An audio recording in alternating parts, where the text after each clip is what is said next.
Hello my wonderful viewers, welcome to my platform. This is Linda's TV show. If it is your first time of coming across this channel and you like what you see after watching, please subscribe, put on your notification bell, set it to all notification. In that way you'll be able to get notified each time I upload a new video, even those without notification. Here we react to all forms of videos, international and local. Every Saturday by 2 p.m. we have our interaction section. You are free to call in to air your opinion about the happenings in our society. Invite your friends, share my videos with your families and colleagues. Do not keep this information to yourself. Myself, I will be sitting down here to watch this video together with you from the beginning to the end. Then we'll go to the comment section and leave our comment, our opinion about the video we watch constructively as we watch this video, my people. Your objective is achievable. It is achievable because you would expect any dictatorial state, you would expect any backward banana republic, which Nigeria has become, to speak in exactly those terms. But what they have cleverly forgotten is that they are the instigators of separation. They are the ones making the polity ungovernable. They are the ones going about pillaging, killing, sacking villages and occupying them. They are the ones that have taken nepotism to a new and unbelievable level. They are the ones running Nigeria as if it is a private family business. They are the ones that have promised and sworn to bring Islam into Biafra land. They are the ones arming and equipping the 4 known terror groups you have in Nigeria to cause havoc and kill innocent people. We are not going to fold our hands and watch this continue to happen. The same set of circumstances obtained in 1966 when over 300,000 Biafrans were slaughtered in the north. That led to the declaration of the state of Biafra in 67. This time around we are far more prepared, far more knowledgeable, far more aware, and far more exposed to allow the same thing to happen to us again. They promised to Islamize and to colonize us, but we will not allow that to happen. So let me ask you this. Recently when Nigeria held elections, you made a proclamation about a support for one party or another. People say, if you want an independent state, why support a party to participate in an election that you don't believe in, that really undermines your objective of having an independent state of Biafra? First of all, we are Democrats, and secondly, we did not advocate for the voting of any particular party. What we said very clearly is that the policies of APC, as championed by the cabal who are in charge in Abuja, is not sustainable and cannot be supported. We also wanted to demonstrate our ability to be flexible and more so to respond to the yearnings and aspirations of our elders who demanded and pleaded with us to allow the voting to go ahead. But what I can say to you is that voting in Nigeria, as you've well seen, thankfully you were there to observe it, is not only shambolic, but is an exercise in futility. Voting doesn't count in Nigeria. People voting in Nigeria is a wasted effort. All the ballot boxes, all the ballot papers, all the polling stations belonging to Biafrans in Lagos, for instance, Abuja, Kanu, Kaduna, and Zaria, were all destroyed during the election day, rendering it absolutely useless. What they have said to us is that we do not belong to Nigeria, we are not part of Nigeria. It is even a worse form of apartheid than what obtained in South Africa. Those are the conditions we are being forced to live under. Where the circumstances allowed us to participate, of course, we said we are lifting the boycott, but as you can see, regardless of what you do, the outcome is always predetermined. The Fulanis in the north will always write the results, and the army will enforce it, and the court will rubber stamp it, and that's where we are today. Does your cause entail in engaging with the government to achieve your objective, or does that also entail picking up arms against the administration or the state of Nigeria? Not at all. We are averse to picking up arms. We are not interested in armed struggle. We believe that ideologically and intellectually that this war can be won, and won very convincingly. Therefore, there will be no recourse to armed conflict. But in terms of dialogue, you can't say no to discussing with people. If they want to discuss the terms of separation, we are more than willing to accommodate them. But one thing is obvious. We are not going to stop until Biafra is restored. Our approach of civil disobedience and making sure that nothing functions that will benefit the central government in Nigeria continues unabated. We don't intend to slacken. We don't intend to retreat any iota. And believe you me, that Biafra will come in the not too distant future. I'm very confident of that. What does the state of Biafra mean for the people of the land? It is the kingdom of heaven upon the face of this very earth. What we have seen and continue to see since the creation of Nigeria is a level of backwardness and regression which nobody ever envisaged. Not even those that fought the British for independence could have foreseen what Nigeria would become in some decades down the line. What you're seeing is a new level of what I call primitivity in governance, a new level of poverty, a new level of backwardness, a new level of what they have done in essence is to destroy every fabric that sustains any modern viable democracy. By any stretch of the imagination, you couldn't possibly describe Nigeria as a civilized, viable country. All the places that I've been to touring the world, speaking to policymakers and influencers, have led me to believe that no one has any hope that Nigeria will survive. And I can assure you, it will not survive. With this reign of terrorism, this brutal repression of free speech, this clampdown on the very core tenets of democracy, that there is no way that the Fulani template for Nigeria can survive the next 5 years. I do not envisage it. Some people have said that what you are advocating invariably puts your supporters, and for that matter, the Igbo community, in danger, not only in Nigeria, but the rest of the world. How do you react to that?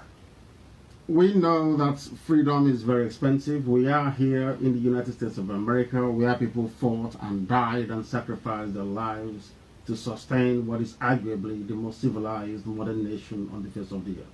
We recognize those sacrifices, and it is something that we're prepared to make.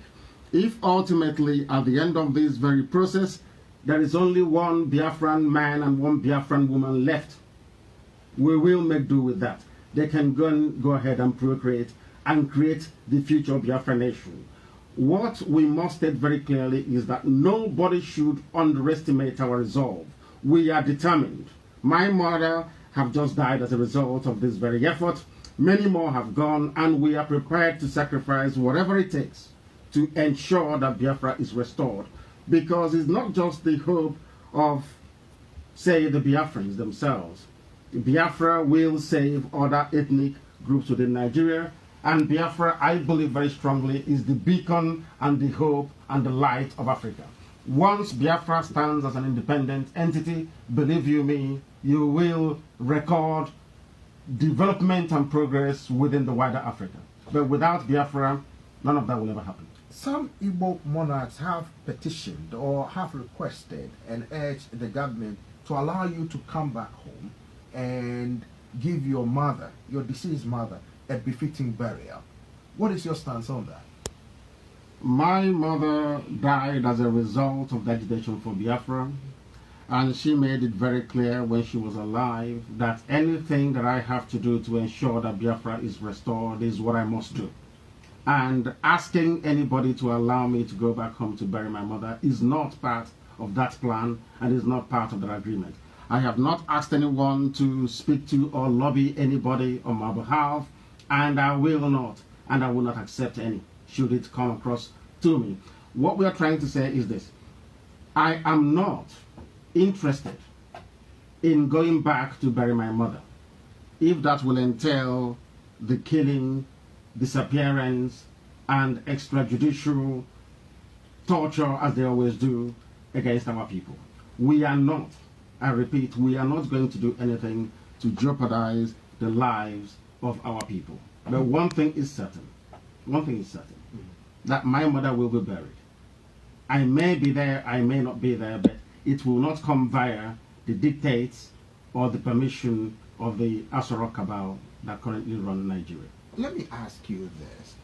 some of your critics are saying the advocate for the state of Biafra is inward looking, is tribalistic, as they said, or ethnic state, and that you are seeking the disintegration of Nigeria, which they say is unacceptable because it questions the territorial integrity of the state of Nigeria. Who created Nigeria? The British. Are they Nigerians? Are the British people, are they Africans by any stretch of imagination? Is Frederick Lugard an African? What they're trying to say in essence is that because Nigeria was created by Frederick Lugard, somehow it confers upon it certain legitimacy which Nnamdi Kanu, as a black African man, is not entitled to question. That's what I'm saying. We keep forgetting that Nigeria is an artificial creation. It never existed until Lugard came. There was nothing called Nigeria before the British set their foot on that part of West Africa. Therefore, what we are trying to do is to return us to the basics, to the way we were before they came. Some people have argued, and I would say not very convincingly, that we should just move on from here. The only thing you can give a name and it bears that name is your pet, either your cat or your dog. By accepting the name Nigeria, what we have done in essence is to say we are not capable of creating a civilized society by ourselves and for our people. Are you telling me I can go to Europe and create a nation in Europe? Are you remotely suggesting that I can come to the United States of America, carve out perhaps the state of California, and then give them whatever name that I like? Does Nigeria even have a meaning? Nigeria is a nigger area. That is the meaning of it. It is a nigger, a place for niggers. That's the meaning of Nigeria. That is the appropriate pronunciation. Are you suggesting that we should adopt such a name for our people? Why can't Africans come together and give themselves the name that they feel that they deserve? Ghana was formerly called Gold Coast, and they changed it because the people took ownership of their destiny. Why can't the same thing happen within Nigeria? Let me tell you this. The only reason why people are apoplectic about Biafra when it's mentioned and our need for freedom is they fear for their well-being in terms of their access to oil and gas in Biafra land. All the resources that sustains Nigeria, that makes it the so-called giant of Africa, is located within Biafra. The oil and gas is within Biafra. The manpower is within Biafra. So when people talk about this fear of breaking up Nigeria, it is because they are afraid that they cannot survive on their own without access to oil and gas. I'm not cutting you short, but we have an instance where South Sudan came out of Sudan, where Sudan lost approximately over 60% of its natural resources. It's now trying to jumpstart its economy and all that. Do you want that for Nigeria as a people? A country that has lasted for nearly 60-something years. Is this what you want for the people that you've grown up with, you went to school with, that the country is still thriving, a bastion of commerce on the continent? But the same argument could be made for Ethiopia. You've just spoken to the Archbishop of the Catholic Church in Addis Ababa, extolling the virtues of the Prime Minister. The reason why he received the Nobel Prize is because Ethiopia is outward looking. They recognize and acknowledge all these various agitations. They also accept the need for people to exert their identity and for people to... If the idea is to ensure that economically Nigeria does not collapse, I have said it and I will also go on record here on VOA to say it once again, that we will be prepared to pipe oil and gas to every region within Nigeria. We are prepared to share the natural resources in Biafra land with all the relevant and component parts of Nigeria to demonstrate very clearly that our agitation has nothing to do with the economic emasculation of Nigeria, but has everything to do with our right as a people to determine where we want to go to. Ours is about self-determination. And our people must... You must also know that half of the Yoruba race is in Dahomey, in Benin Republic. That is the danger of having Europeans come to Africa to draw your boundaries for you. We are basically operating in this present day Africa, the boundaries drawn up in 1884 by Otto von Bismarck in Germany. Do you think that is fair? I don't think it is. And it is the duty and responsibility of Africans to apply African solutions to African problems. The idea that you can come to Africa and just say, you, from today you are all Nigerians, I think is laughable. You cannot do that anywhere else, only in Africa. Why must we allow it? Before we go, Nnamdi, what do you expect for your people in the next 5 to 10 years' time in this struggle to establish what you described as a Biafran state? My expectation is that in the not too distant future, there will be Biafra. If there is no Biafra, believe you me, the consequences will be disastrous for everyone. The Middle Belt people are suffering. Even for the very first time, they are bringing their murderous carnage into the Yoruba land. I shouldn't call it Yoruba, actually. It's Oduduwa, because we've been told that Yoruba means something completely different. It's Odua. Now they have come into the West. They have pillaged and have sacked the Middle Belt. And in Biafra land as we speak, we are under attack. Continuing with one Nigeria means surrendering our land, our way of life, to an alien culture from the Sahel. It is not something we are prepared to countenance. I assure you this. No matter, regardless of what it would take to ensure the coming of Biafra, that is exactly what we are going to do. I do not see Biafra, in fact, to be honest with you, I see Biafra coming before the next 10 years. I can say that to you, very categorically. If Biafra doesn't come within the next 10 years, there will be no peace in that part of the world. Because we cannot stand idly by and watch them rape our mothers, abduct our daughters, massacre and rape at will. It cannot just happen. No sane, sensible person will be able to withstand that. Everybody knows. I don't know why the media in the West doesn't talk about what is happening in Nigeria. You have the Fulani headsmen who have come with the full and total support of the Nigerian state to wreak havoc. The government has said that the government has stepped up efforts to increase security, bolster security in certain areas where Boko Haram and terrorist groups have been fighting. So the government is doing something about it. This is what the government is saying. Are you saying the government is not doing its job, which is constitutionally mandated to protect life and property? What is Boko Haram operating in the north, isn't it? Boko Haram is in the north. ISIS in West Africa in the north. Al-Qaeda in the Maghreb from the north. Fulani headsmen from the north. Only these people from the north is responsible for sponsoring 4 frontline terror groups around the world. Only them. And where do you have Operation Python Dance? In Biafra land. Where do you have Operation Crocodile Smile? In Biafra land. There is no singular military exercise going on in the north. They are running away from the battlefields. All the money that they get from the USA, all the military assistance they get from all over the world is geared towards suppressing civilian populations in the south. Nothing is happening in the north. When was the last time that VOA heard of any pitched battle between the Nigerian armed forces and the terrorists in the north? None. But they are down in the south, killing, pillaging, assisting, basically forming themselves as the vanguard for the terrorists to come in and take over. That is what is happening, and that's the reality on the ground. All the lies that the Nigerian government have been telling the whole world about how they are battling Boko Haram, we have been puncturing all of that. I've been in the US now for getting to over a week, and we've been doing a lot of work, I can assure you of that. And very soon all will unravel. Because now, the policymakers here, in this very great capital of a very great nation, understand what Nigeria is up to. How come they gave Mietiala 100 billion naira? Which roughly translated, I think, is about 800 million naira. Oh, sorry, dollars. From where did they get that money from? This is the 4th most deadly terrorist group in the world. The government themselves are actively encouraging them by paying them to go and take over lands belonging to other people. Well, we'll continue with this discussion another time. Nnamdi.